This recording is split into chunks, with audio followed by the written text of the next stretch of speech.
නිවන් දකින්න ක්‍රම 6ක් ගැන ශාසනයේ තියෙනවා. දුතාං වත්ත ශීර්ෂයෙන් නිවන් දකින්නවා කියලා එකක් තියෙනවා. එක ස්වාමීන් කෙනෙක්ට රාතන් වහන්සේ කෙනෙක් දෙන්නේ වත් කරන්න.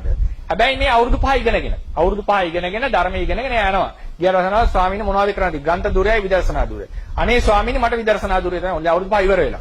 එහෙනම් විදර්ශනා දුරය කරනවා නම් මම මහණුනේ ගොඩාක් සතර බය දැකලා වත් කරන්න කියලා කිව්වා. මොකද එයාගේ චරිතය තේරුම් ගත්තා උන්වහන්සේ වත් කරන. හැබැයි වත් කරනවා කියන්නේ නිකන් වත් කරනවා කියන්නේ සුද්ධ පවිත්‍ර කරන එක සංඝයාගේ. අද මේ විහාරේ හෙට අනිත් විහාරේ කතරගම විහාරේ සිතුල්පව්ව විහාරේ මාරුයි මාඩ වත් කරනවා. හැබැයි ඒ කාලය ඇතුළතදී විවේක ලැබෙනකොට ඔහු විදර්ශනා වැඩි යුතුයි. වත් කරනකොට හිතන්නකෝ සංඝයාගේ මිදුලක් අමදිනවා මලුවක් අමදිනවා කොච්චර ආනිසංසද අර අපදාන පාළිය බලන්න. මේ කුසල් වැඩෙනවා එන්න. හැබැයි නිදාගන්නේ මේ කෙනා. රැයට එක දිගට භාවනා කරනවා. අවසානයේදී රහත් වෙලා තමයි පිරුණා පාන. මිලක්ක තිස්ස ස්වාමීන් වහන්සේ කතාව. සමහර අය ඉගෙන ගන්නවා දවසම ඉගෙන ගන්නවා උගන්වනවා බඩපාඩම් කරනවා බණ කියනවා. හැබැයි විවේක ලැබෙන වෙලාවලට තමන්ගේ තැන්වල ඉඳලා භාවනා සිද්ධ කරනවා. හොඳම උදාහරණයක් අහලා තියෙ හැමෝම ලංකාවේ විශිෂ්ට රහතන් වහන්සේ මලියදේව මහ රහතන් වහන්සේ රහත් වෙන්න ඉගෙන ගනිමි. 3 වෙනි වසරේදී. ග්‍රන්ථ දුරය හරහා නිවන් දකින්න ක්‍රමය. දුතාංග බාලී නිවන් දකින්න මහා සීව ස්වාමීන් වහන්සේ අවුරුදු 30ක් මහා ප්‍රඥෙක් මහා උගතෙක් දුතාංගයටම නැඹුරු වෙලා කෙලෙස් යටපත් කරලා අවුරුදු 30කින් තමයි රහත් වෙන්නේ. ඊළඟ එක තමයි දවසම විදර්ශනා වඩනවා. දවසම සමත වඩනවා. සමත වඩලා කොටසක් විදර්ශනා කරනවා. ඒ සමත යානික. සමහරගේ දවසම විදර්ශනා කරනවා. එක දිගට විදර්ශනා භාවනා වඩනවා. ඔය සමහර භාවනා මධ්‍යස්ථාන ටික එක දිගට වඩන්න දෙනවා. ඒ වගේ වඩලා නිවන් දකින්න ඉන්නවා. සමහර කෙනෙක් වැඩිපුර සමතේ වඩන්නේ ආනාපාන සතිය බුදුගුණ හැබැයි කලින් කරට විදර්ශනා වඩනවා. නැත්තම් සමත ඉවර කළ විදර්ශනාවට යනවා. මේ විදිහට කියලා නිවන් දකින්නයි. ඒක සමත යානික ක්‍රමයෙන් කියලා. අවසානයක නව කර්ම කරලා මොකද්ද නව කර්ම කියලා කියන්නේ? සංඝයාගේ ගොඩනැගිලි හදනවා. නායක ස්වාමීන් වහන්සේ කෙනෙක්. නව කර්ම භික්ෂුවක්. මුගලන් මහරහතන් වහන්සේ නව කර්ම භික්ෂුව එන්නේ පූර්වාරාමයේ හදනකොට. ඊට පස්සේ මේ වගේ නව කර්ම ඒවා සම්මුති පවතිනවා විනේ බුදුරණස් දෙන්නට ඕනේ. මේ නව කර්ම කරන්නට, ඒ ගොඩනැගිල්ල හදන්නට අවුරුදු ගණන් සමහරව යනවා. ඊට පස්සේ යාට ප්‍රතිලාභ පවතිනවා. හැබැයි ඒ කර්ම කරන අතරතුරේදී මේ වගේ විදර්ශනා ටික වඩන්නට ඕනේ. එහෙම වඩලා අර සිවුරු වරින්ද ගිය ස්වාමින් වහන්සේ රහත් වෙලා තමයි නතර වෙන්නේ. 7 වෙනි ක්‍රමය ඒක සාමාන්‍යයෙන් ක්‍රමයක් ලෙස කියන්නේ නැහැ. සුද්ධ සත්වයන් නිවන් දකින්න ක්‍රමය ඒ තමයි මහා කාශ්‍යප බද්ද කාපිලානි වැනි බ්‍රහ්ම ලෝකයේ ඉඳලා උපදින සත්වයෝ මෙලවත් ඉපදිලා පොඩි කාලේ ඉඳලා කෙලෙස් නැතුව ඉඳලා බුද්ධ ශාසනය මුණ ගැහිලා භාවනා කරලා විදර්ශනාල ඉක්මනින්ම නිවන් දකිනවා.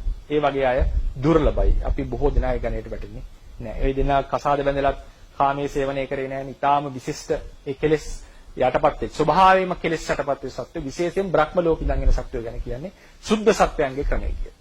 ඔය 6ම බලංගුයි. ඒ නිසා මේ හැමතැනම කතා කරලා තියෙන්නේ මේ හැමතැනකදීම ඒ මූලික දැනුම සහිතව ඒ භාවනා කරන්න වැඩිපුර කරනවා නම් හොඳයි. හැබැයි දැනුම සහිතව නොකළොත් ඒක තමන්ගේ වරදක්. දැනුම සහිතව හරියට කරොත් එහෙම තමන්ට නිවනට යන්නට පුළුවන් වෙනවා. තෙරුවන් සරණයි. සෙනස මේ මට තියෙන ප්‍රශ්නේ තමයි අර සයන්සේ කියන දේ ගොඩනැගිලි හදන ගමන විතර වත් පිළිවෙත් කරන ගමනේ විදර්ශනාව වඩන්න පුළුවන් ක්‍රමයක්. ඊපස්සේ මට පොඩ්ඩක් ඒක මේ පැහැදිලි කරගන්න අමාරුයි. කොහොමද කරන්නේ නැති මොනවද කොහොමද ඒකට යමු වෙන්න ඕනේ විදිය පොඩ්ඩක් පැහැදිලි කරන්න. ඒක මෙහෙමයි. එතන අපි කියන්නේ ගොඩනැගිලි හදනකොට විදර්ශනා කරන එක නෙවෙයි පුතේ. එතන කියන්නේ ගොඩනැගිලි හදන එකට සම්පූර්ණයෙන් කැප වෙන්න ඕනේ ඒ හිතෙන්මයි. ඉතින් මේ ගොඩනැගිලි හදනකොට ඒකට යොමු වෙන්නට ඕනේ. හැබැයි ඒකේ මෙහෙමයි. හැම එකේම වාසි සහ අවාසි තියෙනවා. දැන් උදාහරණයකට ගොඩනැගිල්ල හදන්න යනකොට ඔන්න ආසාවක් ඇති වුණා. ලස්සනට මම ගොඩාක් ලස්සනට කරන්න ඕනේ කියලා නිකන් සංඥා වෙනුවෙන් ලස්සනට කරන්න අවසර තියෙනවා අපිට. ඒ කියන්නේ ඒක ප්‍රියකරු විදියට. අපි හිතමු මේක ගැන ආසාවක්. මේක මගේ ගොඩනැගිල්ල.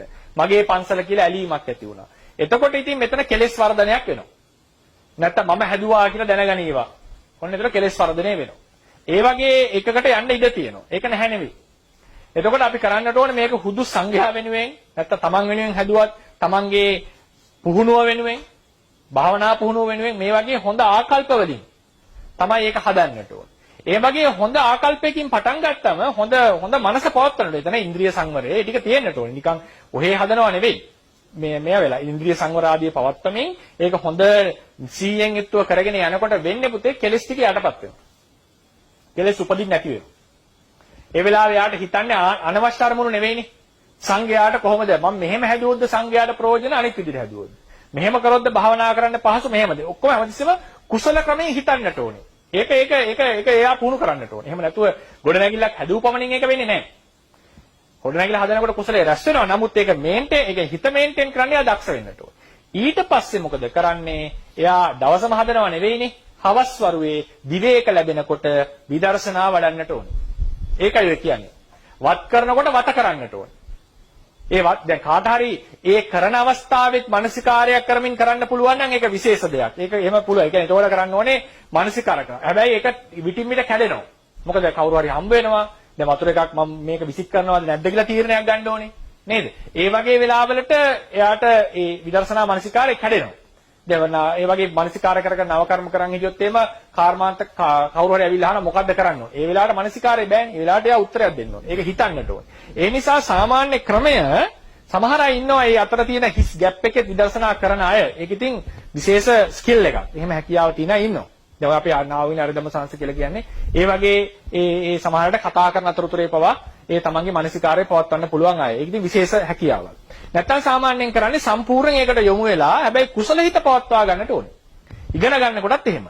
මම උගතෙක් වෙනවා මම ප්‍රසිද්ධ වෙනවා කියලා ඉගෙන ගත්තොත් අනිත් කැපී පෙනෙන ඉගෙන ගත්තොත් එතනදි හරියන්නේ නැහැ. මේක මගේ නිවන පිණිසත් ඉගෙන ගන්න අයගේ නිවන පිණිසත් තමයි කරන්න කියන හිත තියාගන්න කුසල හිතේ මේන්ටේන් කරගත්තා. ඊට පස්සේ අනිත් වෙලාවට උ භාවනා කරන්නට ඕනේ.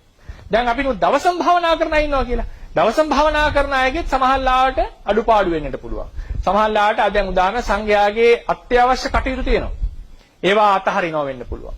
සමහරලාට භාවනා කරන ශීර්ෂයෙන් කළ යුතු වැට්ටික නියමාකාරයෙන් නොකර ඉන්නවා වෙන්නට පුළුවන්. යුතුයකම් ටික පැහැර හැරියා වෙන්නට පුළුවන්.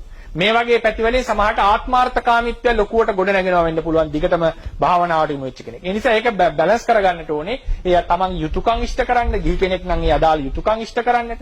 ගොඩාක් බර නම් එයා මහාන වෙන එක වෙනම දෙයක්. නමුත් මහාන වුණාමත් ඔහුට කළ යුතු දේවල් ටික කරන්නට වෙනවා. ඒ කියන්නේ උදාහරණයකට අටුවාවේ කියනවා භාවනා කරනවා කියලා අකාලයේ තියෙනවා. අකාලයේ භාවනා කරන්නට බෑ. ඒ සුදුසු වෙලාවට පින්ඩපාත යන්නට ඕනේ. සුදුසු වෙලාවට වට්ටික කරෙන්නට ඕනේ. එහෙම නොකර හැමතිස්සෙම දිගටම භාවනා කරගෙන හිටියොත් ඒ භාවනාව පිරිනනවා යා. සමහරට ධානයපව පිරිනනවා ඒකට. ඔය මේ අතීත ජාතක කතාවකුත් මට අපි ලොකු සංස කිව්වා. මේ එහෙම කරන්න ගිහිල්ලා ඒ ශිෂ්‍යෝ ටික පිරිනනවා ධානයේ. ලැබපු ධානයේ එක දිගටම භාවනා කරන්නට කිව්වා. ඉතින් ඒ වගේ මේක තියෙනවා හැම පැත්තෙම බැලන්ස් කරගatiya යුතු පැති. මේ හැම එකකම මේක නුවණින් යා යුතු ගමනක්. ඉතින් ඒ නිසා අර නව කර්ම කරනකොට ගොඩනැගිලි හදනකොට කියන්නට තියෙන්නේ ඒ කුසල හිතෙන් හදන්නට ඕනේ. හැබැයි වික්ෂේප වෙන්නට ඉඩ තියෙනවා. ඒ නිසා දැන් බුදුරණන් වහන්සේ සමහර දේශනාවල කියනවා නව කර්ම කරන එක ටිකක් පිරිහීමට හේතු වෙනවා. හේතුව මොකද්ද? මොකද දැන් එක දිගට භාවනා කරනවට වඩා අර අනිත් පැත්තට යන්න තියෙන දොරවල් වැඩි වත් කරනකොට නව කර්ම කරනකොට. ඇයි හිත විසිරෙන්න තියෙන ඉඩ වැඩි. ඒ නිසා බොහොම එයා හිත මේන්ටේන් කරගන්න ගන්න. එයා දැනගන්න එක නවත්තන්න අදාළ වෙලාවට.